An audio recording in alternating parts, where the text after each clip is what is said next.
Hän kävelee veteen, varmoin askelin.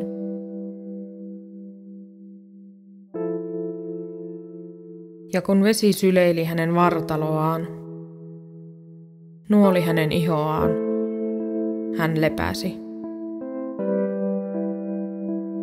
Hän ajatteli kaikkia niitä ihmisiä ja kaikkia niitä tunteita, joita sama vesi oli pidellyt. Hän upotti korvansa syvään mustuuteen, sulki silmänsä ja hän kuuli kaiken historian.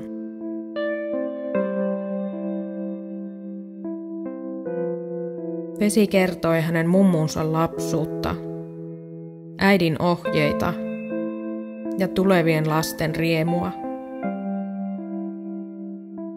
Missään hän ei kokenut oloaan niin vapaaksi ja säälittävän pieneksi, ja se teki hänestä onnellisen.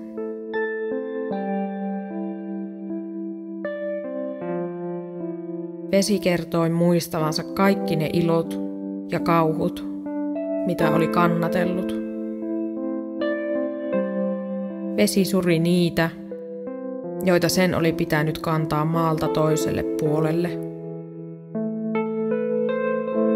Vesi nauroi ja rakasti kaikkia niitä iloja, mitä se oli saanut todistaa.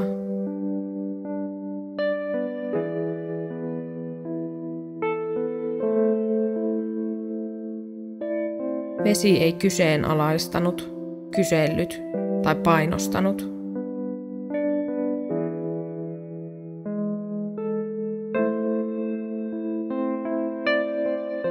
Se vain otti hänen väsyneen ruumiinsa syliinsä, piteli sitä ja kuiskasi.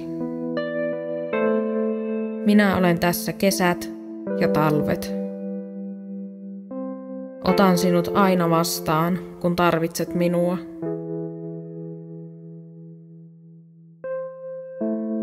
Ja sitten vesi virtasi hänen sormiensa välistä, kuiskutteli salaisuuksiaan hänen korviinsa ja silitteli hänen hiuksiansa.